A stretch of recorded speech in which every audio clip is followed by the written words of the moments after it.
আচ্ছা, কখনো কি মনে হয়েছে যে কেন $1 দিয়ে ভিয়েতনামে গেলে হাজার হাজার ডং পাওয়া যায়, কিন্তু সেই $1 দিয়েই একটা ইউরো পুরো পাওয়া যায় না? এই খুব সাধারণ একটা প্রশ্নই কিন্তু আমাদের বিশ্ব অর্থনীতির একটা মস্ত বড় রহস্যের দিকে নিয়ে যায়। চলুন আজ এই রহস্যটা সমাধান করার চেষ্টা করা যাক। ভাবুন তো একবার, আপনার কাছে $100 আছে। জার্মানিতে গেলেন, দেখলেন সেটা দিয়ে প্রায় 90 ইউরোর মতো জিনিস কেনা যাচ্ছে। আবার ওই একই $100 নিয়ে যদি ভিয়েতনামে যান, আপনি হয়ে যাবেন প্রায় 25 লক্ষ ডংয়ের মালিক।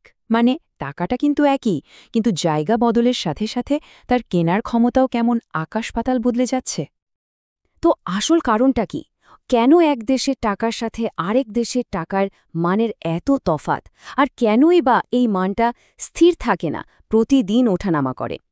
আজকের আলোচনায় আমরা ঠিক এই প্রশ্নগুলোরই উত্তর খুঁজব। চলুন মুদ্রার এই ধাঁধাটা সমাধান করা যাক। এই ব্যাপারটা শুধু ভ্রমণকারীদের জন্য জরুরি তা কিন্তু নয়, এটা আসলে পুরো বিশ্ব অর্থনীতিকে বোঝার একটা চাবিকাঠি। এই রহস্যের গোড়ায় পৌঁছাতে হলে আমাদের একটু ইতিহাসের পাতা উল্টাতে হবে। কারণ আজকে আমরা টাকা পয়সার যে ধারণাটা দেখি, সেটা কিন্তু সবসময় এমন ছিল না। অনেক আগে একটা ব্যবস্থা ছিল, নাম গোল্ড স্ট্যান্ডার্ড। সোজা কথায় বলতে গেলে একটা দেশের সরকারের কাছে যতটুকু সোনা থাকত, তারা ঠিক ততটুকুই টাকা ছাপাতে পারত। যেহেতু সোনার যোগান সীমিত, তাই টাকার মানও বেশ স্থিতিশীল থাকত। কিন্তু সময় তো বদলায়।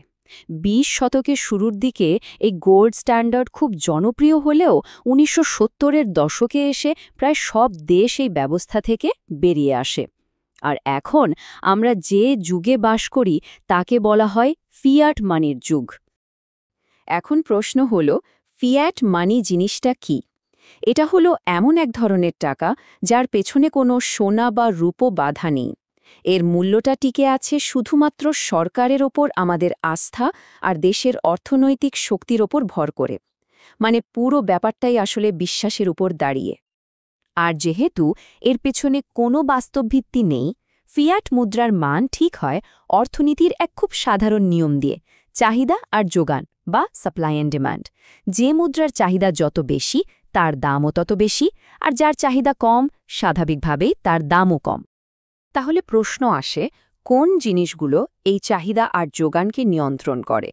আসলে এখানে মূলত 4টি চাবিকাঠি আছে, যা দিয়ে আমরা মুদ্রার মানের এই রহস্যের তালা খুলতে পারি। এই সেই 4টি চাবিকাঠি: মুদ্রাস্ফীতি, সুদের হার, দেশের রাজনৈতিক ও অর্থনৈতিক স্থিতিশীলতা, আর বাণিজ্য। চলুন একটা একটা করে এগুলোকে একটু ভেঙে দেখা যাক। প্রথমত, মুদ্রাস্ফীতি বা ইনফ্লেশন। খুব সহজ ভাষায় বললে, মুদ্রাস্ফীতি মানে হল টাকার কেনার ক্ষমতা কমে যাওয়া। যেমন ধরুন, হয়তো 2022 সালে $10 দিয়ে 2টো পাউরুটি কেনা যেত, কিন্তু মুদ্রাস্ফীতি বেড়ে যাওয়ায় 2024 সালে এসে ওই একই $10 দিয়ে হয়তো একটা পাউরুটি কেনা যাচ্ছে। টাকাটা একই আছে, কিন্তু এর ভেতরের জোর বা মূল্য কমে গেছে। এর একটা ভয়াবহ উদাহরণ হল জিম্বাবুয়ে। সেখানে সরকার লাগামহীনভাবে টাকা ছাপাতে শুরু করে।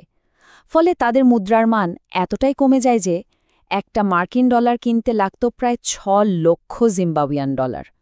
বোঝাই যাচ্ছে, এমন টাকার উপর থেকে মানুষের আস্থা একদম উঠে গিয়েছিল। দ্বিতীয় চাবিকাঠিটা হল সুদের হার।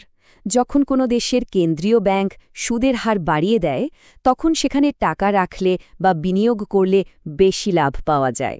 এই বেশি লাভের আশায় তখন বিদেশ থেকে বিনিয়োগকারীরা সেই দেশে টাকা ঢালতে শুরু করে।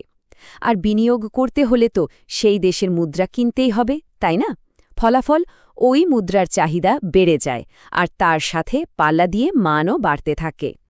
তৃতীয়ত, দেশের স্থিতিশীলতা। দেখুন, বিনিয়োগকারীরা কিন্তু সবসময় একটা নিরাপদ জায়গা খোঁজে, যেখানে রাজনৈতিক গণ্ডগোল নেই আর অর্থনীতির ভিতটাও বেশ মজবুত। টাকাটা সেখানেই আসে, আর যত বেশি বিদেশি বিনিয়োগ আসবে, দেশের মুদ্রা ততটাই শক্তিশালী হবে। আর আমাদের চতুর্থ চাবিকাঠি হল বাণিজ্য। যখন একটা দেশ প্রচুর পরিমাণে জিনিসপত্র বিদেশে রপ্তানি করে, তখন অন্য দেশগুলোকে সেই জিনিস কেনার জন্য রপ্তানিকারক দেশের মুদ্রা কিনতেই হয়। এর সবচেয়ে বড় উদাহরণ হল পেট্রোডলার সিস্টেম। পৃথিবীর প্রায় সব দেশকে তেল কেনার জন্য মার্কিন ডলার ব্যবহার করতে হয়। এই একটা কারণে কিন্তু মার্কিন ডলারের চাহিদা সব সময় তুঙ্গে থাকে। এখন এই সব শুনে মনে হতে পারে সবকিছুই বুঝি বাজারের হাতে ছেড়ে দেওয়া, কিন্তু ব্যাপারটা ঠিক তা নয়। বিভিন্ন দেশ কিন্তু এই মুদ্রার মান নিয়ন্ত্রণের খেলায় চুপচাপ বসে থাকে না। তাদেরও নিজস্ব কিছু কৌশল থাকে। যেমন ধরুন, কিছু দেশ তাদের মুদ্রাকে কোনো একটা শক্তিশালী মুদ্রার সাথে আঠার মতো আটকে দেয়। একে বলা হয় পেগিং। যেমন বেলিজের মুদ্রা সবসময় মার্কিন ডলারের সাথে 2:1 হারে বাঁধা থাকে। এতে মুদ্রার মান স্থিতিশীল থাকে বটে, কিন্তু এর জন্য তাদের অর্থনৈতিক স্বাধীনতার কিছুটা বিসর্জন দিতে হয়। আচ্ছা, এত সব জটিলতা দেখে মনে তো প্রশ্ন আসতেই পারে যে এর চেয়ে কোনো সহজ রাস্তা কি নেই? প্রশ্নটা কিন্তু খুবই যৌক্তিক। কেন গোটা পৃথিবীর জন্য একটাই মুদ্রা চালু করা হয় না? ভাবুন তো, একটা ওয়ার্ল্ড ডলার।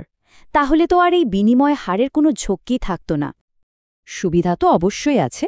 যেমনটা ইউরোজোনের দেশগুলোর মধ্যে ব্যবসা বাণিজ্য করা অনেক সহজ হয়ে গেছে। কিন্তু এর অসুবিধাও কিন্তু মারাত্মক। একটাই মুদ্রা থাকার মানে হল কোনো দেশ নিজের অর্থনীতির প্রয়োজনে মুদ্রানীতি বদলাতে পারে না। যেমনটা আমরা দেখেছিলাম যখন গ্রিসের অর্থনৈতিক সংকট একাই পুরো ইউরোজোনকে নাড়িয়ে দিয়েছিল।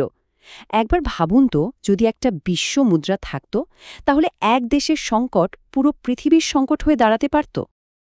একটা খুব বড় প্রশ্ন হল, একটা দেশের মুদ্রা শক্তিশালী হওয়া কি সবসময়ই ভালো?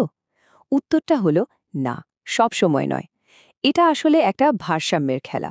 যে দেশ মূলত আমদানি করে, যেমন সিঙ্গাপুর, তাদের জন্য শক্তিশালী মুদ্রা ভালো, কারণ তাতে বিদেশি জিনিস সস্তায় পাওয়া যায়। আবার যে দেশ মূলত রপ্তানি করে, যেমন চীন, তাদের জন্য মুদ্রা কিছুটা দুর্বল থাকাটাই লাভজনক, কারণ তাতে তাদের তৈরি জিনিস বিদেশে সস্তা হয় আর বিশ্ববাজারে প্রতিযোগিতায় টিকে থাকা সহজ হয়। তাহলে পুরো আলোচনার সার সংক্ষেপ করলে যা দাঁড়ায় তা হল, একটা মুদ্রার মান আসলে কোনো বিচ্ছিন্ন সংখ্যা নয়। এটা যেন সেই দেশের অর্থনীতি, তার রাজনৈতিক স্থিতিশীলতা এবং আন্তর্জাতিক দুনিয়ায় তার কৌশলের একটা আয়নার মতো। এই পুরো আলোচনা শেষে একটা বড় প্রশ্ন কিন্তু থেকেই যায়। আজকের এই বিশ্বায়নের যুগে, যেখানে সব দেশের অর্থনীতি একে অপরের সাথে ওতপ্রোতভাবে জড়িত, সেখানে কোনো একটা দেশের মুদ্রার সঠিক মান ঠিক কী হওয়া উচিত? এটা এমনই এক জটিল প্রশ্ন যার উত্তর অর্থনীতিবিদরা আজও খুঁজে চলেছেন।